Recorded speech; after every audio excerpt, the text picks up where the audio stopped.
Surat MLA Kumar કાનાણીએ સીએમને લખ્યું પત્ર, ખાદ્ય પદાર્થમાં ભેળસેળ તેમજ નકલી વસ્તુ બનાવનાર સામે કડક કાર્યવાહી કરવા માંગ કરી।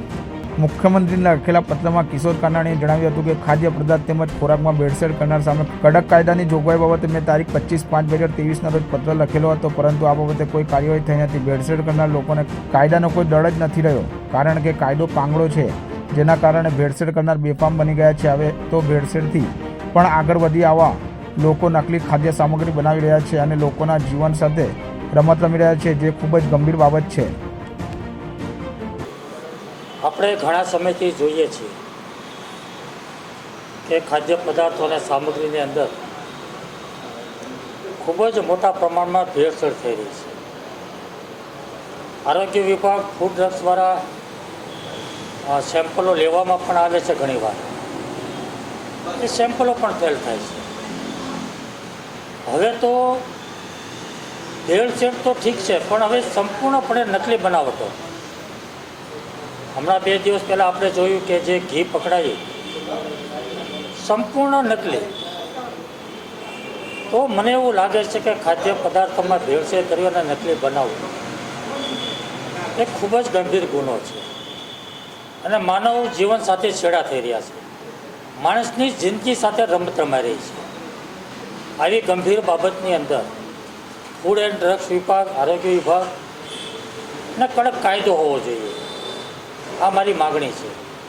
આ પહેલાં પણ લગભગ 8 મહિના પહેલાં જે ચોમાસું સત્ર શરૂ થવાનું તે પહેલાં મેં રજૂઆત કરી હતી કે આવતા સત્રની અંદર આમાં કડક કાયદો બનવો જોઈએ, લોકોને કાયદાનો ડર ઊભો થવો જોઈએ અને મિલાવટવાળી વસ્તુ બંધ થવી જોઈએ।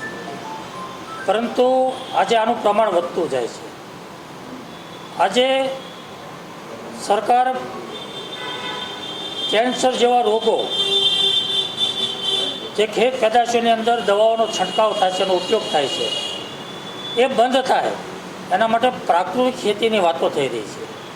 અનેક સંસ્થાઓ, ખુદ ગુજરાતના રાજ્યપાલ પણ આની અંદર રસ લઈને પ્રાકૃતિક ખેતી લઈને માનવ જીવન બચાવવાનો પ્રયાસ થાય છે, લોકોની જિંદગી બચાવવાનો પ્રયાસ થઈ રહ્યો છે, સ્વાસ્થ્ય સારું રહે એના પ્રયાસો થઈ રહ્યા છે। આ દેશના વડાપ્રધાન નરેન્દ્રભાઈ મોદી આખી દુનિયાની અંદર મિલેટ ફૂડનો પ્રસાર કરી રહ્યા છે કે લોકોની જિંદગી બચે, લોકો તંદુરસ્ત બને, સ્વસ્થ બને અને સ્વાસ્થ્ય સારું રહે। તો આવા જ સમયે મિલાવટવાળી ખાદ્ય પદાર્થો અથવા તો સંપૂર્ણપણે નકલી ખાદ્ય પદાર્થો મળે ખૂબ જ ગંભીર બાબત છે। કોઈ અકસ્માત બને, કોઈ ઘટના બને અને એના જવાબદારને ઠેરવીને જો માનવવધની કલમો લાગતી હોય તો આ તો સીધો માનવ જીવન સાથે છેડા થઈ છે। તો આને કડક કાયદો બનવો જોઈએ, માનવવધ જેવો ગુનો લાગવો જોઈએ, એવી મારી માગણી છે। અધિકારીઓ સામે સીધો આરોપ લગાવવામાં આવ્યો છે કે તેમની ખબર હોવા છતાં આ પ્રકારની કાર્યવાહી। બિલકુલ, હું ચોક્કસપણે માનું છું કે આરોગ્ય વિભાગ અને ફૂડ એન્ડ ડ્રગ્સ વિભાગ સંપૂર્ણપણે બેદરકારીપૂર્વક કામ કરી રહ્યું છે। કોઈ જ લોકોને કાયદાનો ડર નથી, કોઈ વિભાગનો, આરોગ્ય વિભાગનો, ફૂડ એન્ડ ડ્રગ્સનો વિભાગનો કોઈ ડર જ નથી। બેફામ મિલાવટ ચાલી રહી છે, નકલી વસ્તુઓ બનાવી રહ્યા છે અને લોકોને વેચી રહ્યા છે। માનો કે હું તમને એક દાખલો આપું કે વાર તહેવાર આવે તો સેમ્પલો લેવાય। દશેરા આવ્યા છે તો ફાફડાઓના, જલેબીના સેમ્પલ લીધા, સેમ્પલનું પરિણામ ક્યારે આવે? 10 દિવસ 15 દિવસ પછી તો ફાફડાની જલેબી તો ખવાઈ ગયા હોય, લોકોએ ખરીદી લીધા, ખાઈ ગયા હોય। આનો કોઈ મતલબ નથી। સપાટા જગ્યાએ કોઈ ઠોસ કાર્યવાહી થાય અને કડકમાં કડક કાર્યવાહી થવા માટે કડક કાયદો જોઈએ। બંને વસ્તુ છે, આરોગ્ય વિભાગ અને ફૂડ એન્ડ ડ્રગ્સ વિભાગની બેદરકારી અને કડક કાયદો નથી, પાંગળો કાયદો છે, એટલા માટે બધું ચાલે છે।